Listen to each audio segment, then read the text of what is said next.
So in the end, it was kind of life as normal, wasn't it, at Spa on Saturday?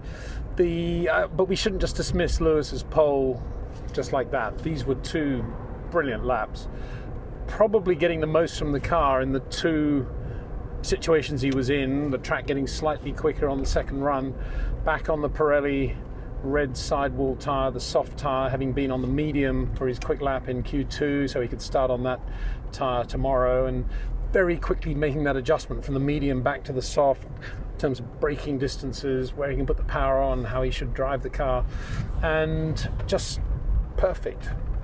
I'll never say perfect, because Chris Amon taught me to say that nobody's ever driven the perfect lap, but I couldn't really see any fault in what Lewis is doing today. And actually to go quicker by 0.2 on the second lap, his last lap, was particularly impressive, because he had a huge margin, something like 0.6 I think after the first run, and so that he could have said to himself, not a massive amount of pressure, maybe I can find a little bit more, and maybe he would have just taken the edge off that second lap, but he didn't. He found those extra 0.2, and that was very impressive.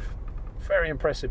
No surprise, I suppose, that it was on a circuit like Spa where he did that, where there's so many places where Lewis can be Lewis and just feel the car and manipulate it to react as he wants to all the things that are going on. And I suppose in that sense the perfect lap doesn't exist, in the sense that every input is perfect. The perfect lap exists when the driver perfectly reacts to all the things that are going on around him. I think that's the point that should be made. So he blew Valtteri away, really, in terms of Valtteri being in a very good race car, an opportunity to get the pole, and he didn't get it. In the end, he was just not very good through La Source. Can you believe it? I mean, of all the corners around Spa where you wouldn't think a driver of that quality would have any issues at all, it would be La Source, turn one as they call it. But that was it. So yeah, Valtteri very much the Mercedes number 2 today. Max, I think, got everything out of that Red Bull that you could possibly get. That was the lap time that car was going to do, and he did that lap time. And it's, about half a second away from Lewis, which is where it's kind of been all year, when they both got in their good laps. In the race, it could be a little bit closer, because, as I say, the tyres, as I said yesterday, the 3 Pirelli compounds are fairly raceable, all of them, so there could be some interesting strategy moves there, and Max might be able to get more out of the tyres, who knows, having slightly less power. Silverstone. Equally, Lewis in theory will be in front, so he'll be able to look after his tyres better than anybody in the race, because he won't be behind anybody. So that will be that. I think Alex Albon, a little disappointing. He was quick in Q2 when he needed to be under pressure in the second run, when he had the soft tyres. They didn't think that they should take the risk and put him on the medium tyre for Q2, so he had the soft tyre. He knew what that soft tyre could do. He went into Q3 with it, but it still wasn't enough to beat Daniel Ricciardo, and that would be a black mark, I would have thought, in Red Bull's world for Alex Albon, because he should be right up there. He should be 0.1, 0.2 slower. Say 0.2, give him a break, 0.2, 0.3 slower than Max around Spa, and he wasn't. Again, he is a very, very supple driver in his inputs. He's very good on fast corners, but he kind of is a bit landlocked, and if things go awry, he's then a reactive driver, and some spikes come into his driving. That's the difference between him and Max, that I've tried to explain several times. That's all obviously my opinion and to my eye. Yeah, Racing Point, a bit disappointing, weren't they? Was that ultimately that they don't have 2 really, really good drivers? Probably. I mean, Sergio Perez on his own doing qualifying laps around Spa is never going to set the world on fire.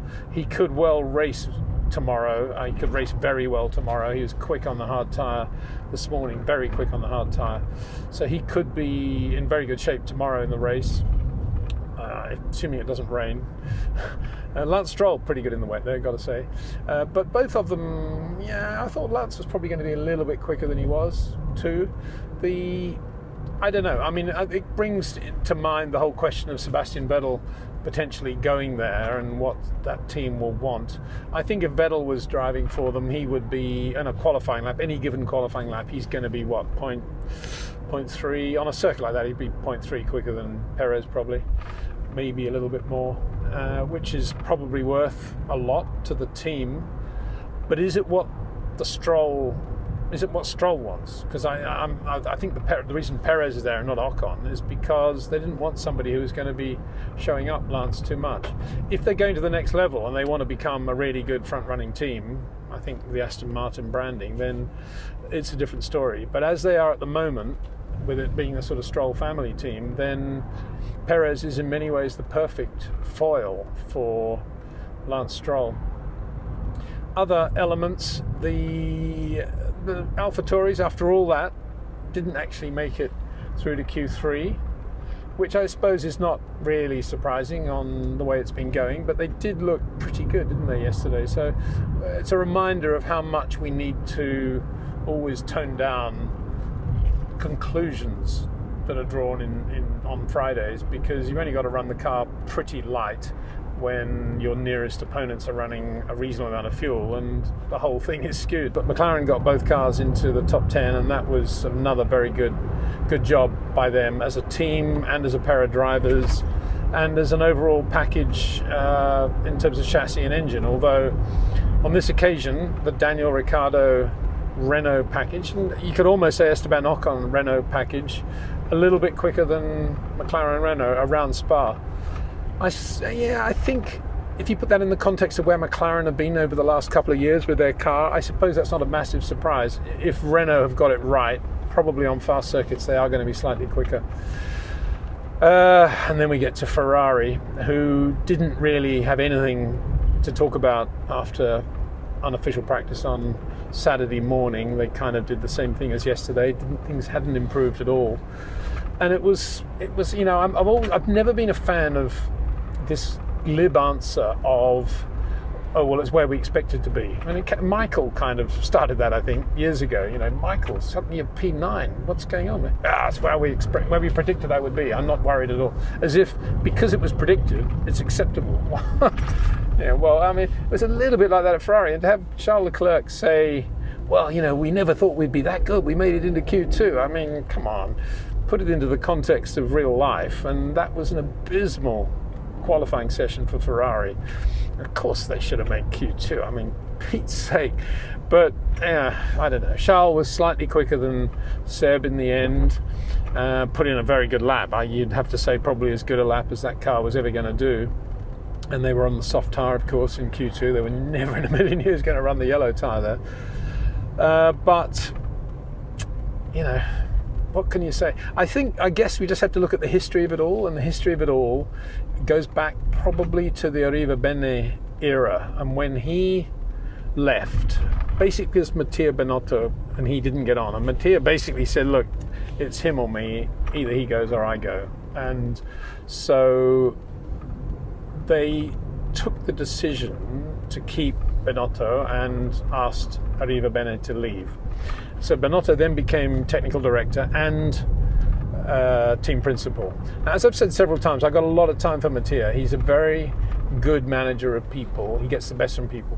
But one of the fallouts from that move was that a couple of key group leaders at Ferrari, because of the restructure that then took place, left and went to Mercedes, as far as I know. I mean, this is all hearsay now, and most of it you know, but it's just to rehash and kind of explain where Ferrari are. Went to Mercedes, and it wasn't long before they began to tell the Brixworth boys and girls what Ferrari were doing with fuel in order to bypass the speed restriction on fuel flow. So at that point, Mercedes went to the FIA and said, we're not going to protest this because it's on the edge of legality, but we're telling you now that if you don't do something about it, we will do it.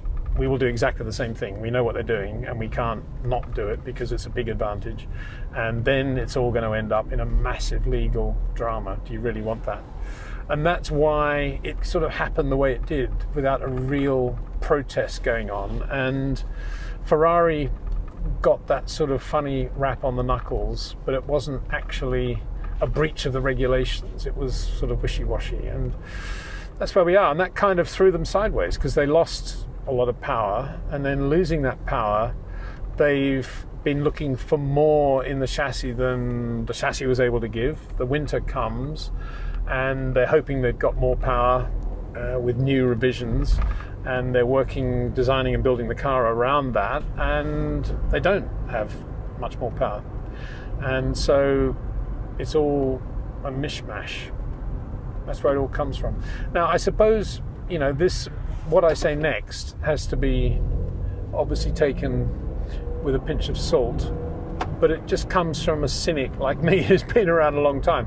And I think this highlights what Bernie Ecclestone has been doing or not doing over the last 20 years, 30 years of Formula One, which is, in inverted commas, making sure Ferrari are more or less competitive year in, year out. Of course, there are years when they weren't that quick, but they were never this bad.